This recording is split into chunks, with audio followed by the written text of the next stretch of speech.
ডাকে আমার সন্তান মারা গেছে, তারা তো আমার খোঁজ খবর নেয় নাই। সার্জিদের সাথে আমার 4বার দেখা হয়, সার্জিস আমার বাসায় পর্যন্ত যায়। আমি সার্জিসকে বলি আমার জিসানের কেমন রেডিও আমি দিতে পারবো, আমার সার্জারিটা একটু বাইরে করা দাও। আমার ছেলে শহীদ রমিজউদ্দিনের ফার্স্ট ইয়ারের স্টুডেন্ট ছিল। 5ই আগস্ট সন্ধ্যায় তাকে ফ্যাসিস্ট হাসিনা দোসরেরা গুলি করে মেরে ফেলে। আমি এখানে একটু বলতে চাই, 5ই আগস্ট আমার বড় সন্তান আমার মারা যায়। একটা মার জন্য এই শোকটা যে কতটুকু কঠিন সেটা শুধু একটা মাই বোঝে। আমার বড় ছেলে মারা যাওয়ার 14 দিনের মাথায় আমার ছোট ছেলের ক্যান্সার ধরা পড়ে 3rd স্টেজে। আমার বড় ছেলে 5ই আগস্ট মারা যায়। 10 তারিখ আগস্টে আমি পিজি হসপিটালে ভর্তি হই। 19 তারিখে আমার ছোট ছেলের ক্লোন ক্যান্সার ধরা পড়ে। একটা 13 বছরের বাচ্চার 3rd স্টেজের ক্যান্সার, তার লাইফে আর কি চাওয়া পাওয়া থাকতে পারে? তার বড় ভাইয়ের মৃত্যু 14 দিন আগে। ইভেন আমার বড় ছেলে মারা যাওয়ার 7 মাস 13 দিনের মাথায় আমার হাজবেন্ড ব্রেন স্ট্রোক করে মারা যায়।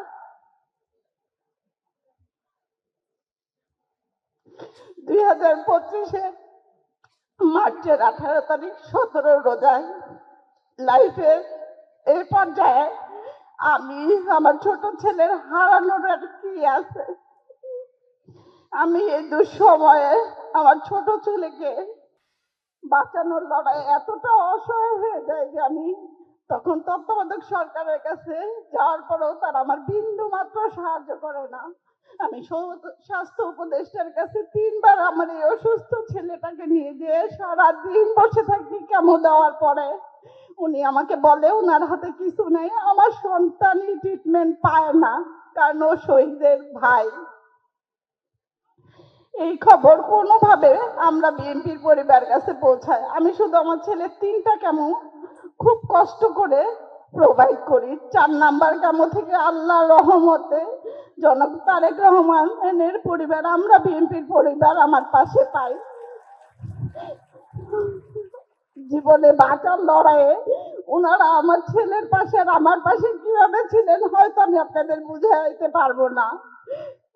তখন তো আমাদের যাদের ডাকে আমার সন্তান মারা গেছে তারা তো আমার খোঁজ খবর নেয় নাই। ইভেন সার্জিদের সাথে আমার 4বার দেখা হয়, সার্জিস আমার বাসায় পর্যন্ত যায়। আমি সার্জিসকে বলি আমার জিসানের কেমন রেডিও আমি দিতে পারবো, আমার সার্জারিটা একটু বাইরে করা দাও, কারণ ডাক্তার বলছিল সিঙ্গাপুরে সার্জারি করাইলে ওর জন্য সবচেয়ে বেস্ট হবে, কারণ এত ছোট বাচ্চা 3rd স্টেজের কেমো তো। আমি এমন কোনো দরজায় নাই যে নক করি নাই, কিন্তু আমি বিএনপি যে আমার পাশে পাবো আমার কখনো ওনাদের খুঁজতে হয় না, ওনারা নিজেরা আমার উইলিং দিয়ে আমার পাশে ছিলেন। জনাব তারেক রহমান বর্তমানে প্রধানমন্ত্রী, উনি লন্ডন থাকা অবস্থায় আমার জিসানের খোঁজ খবর নেন, ওর জন্য গিফট পাঠান, এবং উনি শুধু আমাকে বলেন জিসানকে বলবেন শক্ত থাকে, জিসানের জন্য যা করা লাগে আমি আমার সামর্থ্য অনুযায়ী করব। উনি শুধু মুখে কথাটা বলেন নাই, উনি প্রমাণ করে দেখাইছেন। আমার ছেলে 2টা সার্জারি হয়েছে, গত বছর 8 তারিখ ওর 2nd সার্জারি হয়েছে। রোমান ভাই নিজে হসপিটালে যায় আমার জিসানকে দেখে আসছে। আমরা বিএনপির পরিবারের প্রত্যেকটা সদস্য আমার আর জিসানের পাশে ছিল। আমি উনাদের কৃতজ্ঞতা বলে শেষ করতে পারবো না। আমার বিশ্বাস আমরা যে শহীদ পরিবার আছি ইনশাল্লাহ শুধু সময়ের ব্যাপার, ওনারা আমাদের পাশে থাকবেন, আমাদের জন্য ওনারা করবেন, কারণ উনিও তো ভুক্তভোগী। আমরা হয়তো হারাইছি, আমরা বলতে পারছি, উনি বলতে পারে নাই। আমরা যেভাবে ওনাদের পাশে ছিলাম ওনারাও আমাদের জন্য করবেন। ওনাদের কাছে আমাদের শুধু একটাই চাওয়া, আমাদের সন্তানের বিচারটা যেন উনি করে, এতটুকু ওনার কাছে আমি হাত জোড় করে রিকোয়েস্ট করতেছি। ইভেন আমরা যারা শহীদ পরিবার শহীদ যোদ্ধা আছি তাদের পাশে, তাদের চলাফেরার জন্য, তারা যেন আমরা যে সন্তান হারাইছি কোনো কিছুর বিনিময়ে হয়তো আমাদের সন্তানকে আমরা পাবো না, কিন্তু আমরা একটু সুন্দরভাবে যেন জীবনযাপন করতে পারি সেই ব্যবস্থাটা করলে আর বিচার করলে আমাদের আর কোনো চাওয়া পাওয়ার নাই। আমি আবারও বলতে চাই, তারেক রহমান আমার পাশে যেভাবে ছিল, রোমান ভাই, মিথুন ভাই, ইভেন আমরা বিএনপির পরিবারের প্রত্যেকটা সদস্য, আজ পর্যন্ত আমি সেকেন্ড অপারেশন করাইছি, প্রায় 1 বছর হয়ে গেছে।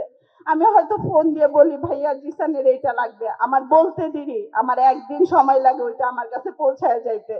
ইভেন আমি একজন ক্যান্সার রোগীর মা হিসেবে, একজন শহীদের মা হিসেবে আমার হয়তো চিন্তাও করতে হয় না যে কালকে আমার ছেলের কেমো, পরশু রেডিও, আমি কি করব, কারণ আমি একটা সিঙ্গেল মা হিসেবে আমি কিছু করি না। আমার হাজবেন্ডও মারা গেছে, প্রায় 1.5 বছর হয়ে গেছে। ক্যান্সারের মতো একটা কি লেভেলের ট্রিটমেন্টে টাকা লাগে সেটা শুধু সেই পরিবারেই জানে। আমার দিন শেষে অন্তত জিসানের ট্রিটমেন্টের জন্য আমার টেনশন করতে হয় না। ইভেন আপনাদেরকে এখনো আমি বলতে চাই, বলাটা উচিত না, মাত্র রোমান ভাই আমাকে জিসানের কথা জিজ্ঞেস করে বলতেছে ওর এই অবস্থা কেন, ওকে এত খারাপ দেখাচ্ছে কেন। আমি বলছি ভাইয়া ক্যান্সারটা আগের চেয়ে একটু বেড়ে গেছে। ভাইয়া বলছে আপনি টেনশন করবেন না, আমরা তো আছি, শুধু ওর পাশে আপনি থাকেন। লাস্টে একটা কথা বলতে চাই, দিন শেষে প্রতিদিন সকাল হয় রাত হয় আমার জিসান শুধু বলে আম্মু ভাইয়া তো আমাদের রেখে চলে গেছে, কিন্তু আমি তোমাকে কার কাছে রেখে যাবো, তুমি তো সম্পূর্ণ একা।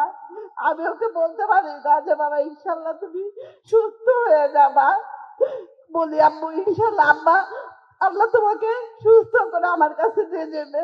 আমি সবার কাছে দোয়া চাই আল্লাহ যেন আমাকে জীবিত অবস্থায় আমাকে আর কিছু না দেখায়। একটা মার জন্য একটা কষ্টের আর কিছু নাই, কারণ আমার যা ছিল আমি সব হারায় ফেলছি।